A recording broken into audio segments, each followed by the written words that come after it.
Managing a wireless network with dozens of access points sounds like a headache, right? What if I told you there's a smarter way to handle it without the chaos? Enter lightweight APS and wireless LAN controllers, WLC. In this video, I'll show you how splitting AP functions between lightweight hardware and a central controller can simplify management, optimize performance, and secure your network like never before. Whether you're an IT pro or just curious about networking, this is the future of wireless. Ready to upgrade your network? Let's dive in.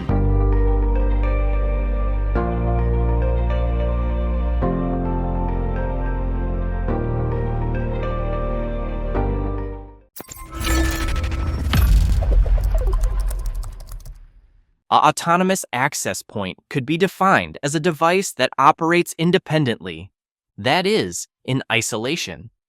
This can make the management and operation of the radio frequency very difficult when there are several.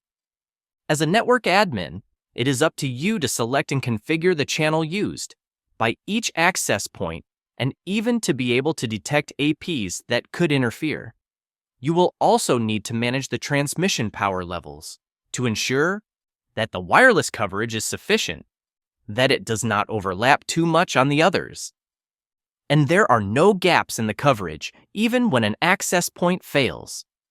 Another challenge with a standalone AP is managing the security of wireless networks, because each standalone access point manages its own security policies. This makes it difficult to monitor traffic for possible intrusions. So, to overcome these limitations, we need to move the functions of the APs to a central facility. For example, in the diagram, we see that the functions of the autonomous access point are divided into two groups. Management functions, which can be seen on the right. This is anything that can be administered centrally. These functions can therefore be moved to a platform located in the center of the AP. And real-time processes, on the left. It's everything that involves sending and receiving 802.11 frames. Data encryption is also managed in real time. In this process, the AP interacts with the wireless clients at a low level, i.e., at the MAC layer. These functions must remain closest to the clients, i.e., on the access point. When the functionality of a standalone access point is split, the AP is seen as a light hardware that only handles 802.11 real-time frames. Management functions are usually performed by a wireless LAN controller, which is found with the initials of WLC. The access point then becomes totally dependent on the WLC on user authentication, security policy management, and even RF channel selection and output rates. This means that a lightweight access point cannot work on its own. It is necessarily dependent somewhere in the network on a WLC. So the only exception is a Flex Connect architecture, which we'll see in the rest of the course. Dividing the functionality of a standalone AP is called a split MAC architecture. Lightweight APs must boot and bind to a WLC to support wireless clients. The WLC can be thought of as a central hub that supports a number of access points scattered throughout the network. So how does this lightweight AP bind with a WLC to form a complete access point? Well, both devices must use a tunneling protocol between them to carry messages related to the 802.11 standard, but also customer data. These two devices, the AP and the WLC, can be located on the same VLAN or IP subnet, as well as in two different subnets.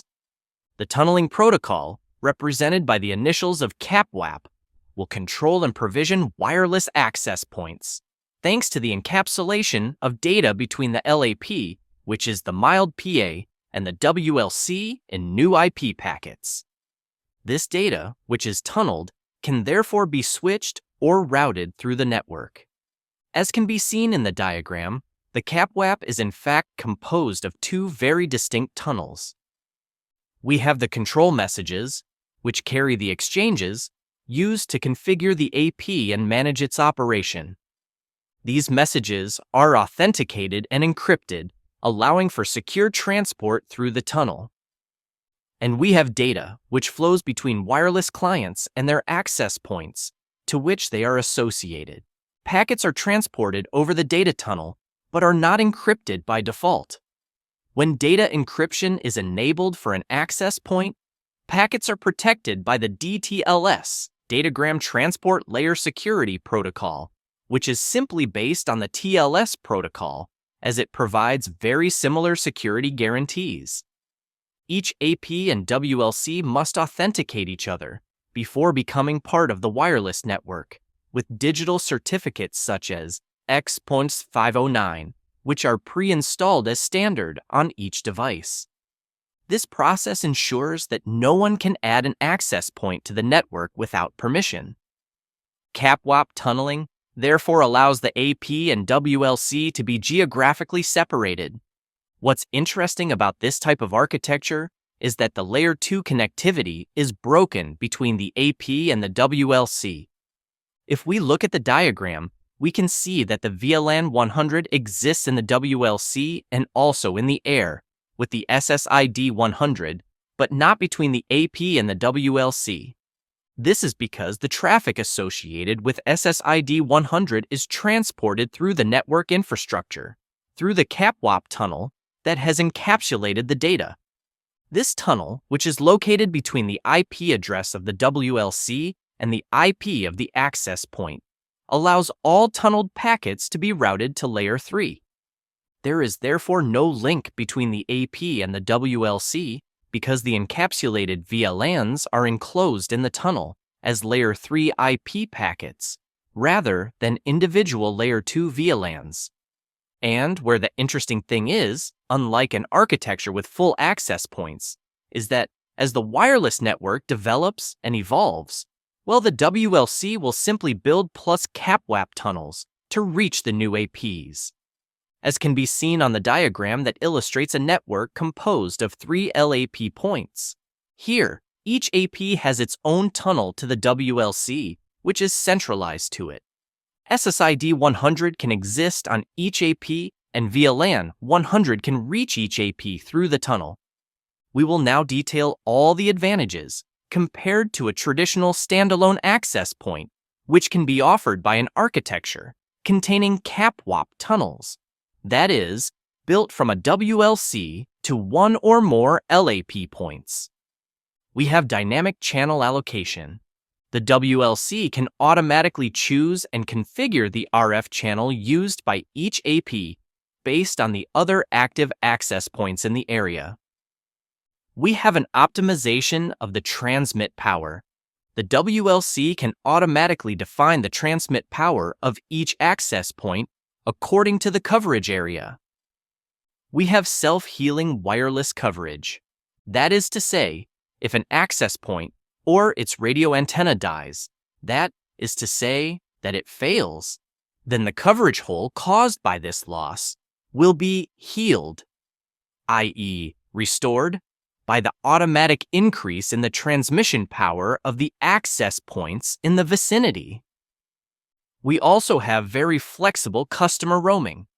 Customers can move between access points with very fast roaming times. Then there is dynamic client load balancing. That is to say, if 2 or more access points are positioned to cover the same geographical area, well, the WLC will be able to associate clients with the least used access point. This gives the advantage of distributing the customer load across access points. We have RF surveillance. The role of the WLC is to manage each access point. To do this, it will scan the channels to monitor the use of radio frequencies. He will therefore be able to collect information remotely on RF interference, noise, signals from neighboring access points, and signals from unauthorized access points or ad hoc clients. To continue, there is a security management. That is, the WLC can authenticate clients centrally and can even require wireless clients to first obtain an IP from a trusted DHCP server before giving them permission to associate and access the WLAN. And finally, we have a wireless intrusion protection system. The WLC has the advantage of having a central location, which allows it to centralize customer data with the aim of detecting and preventing malicious activity.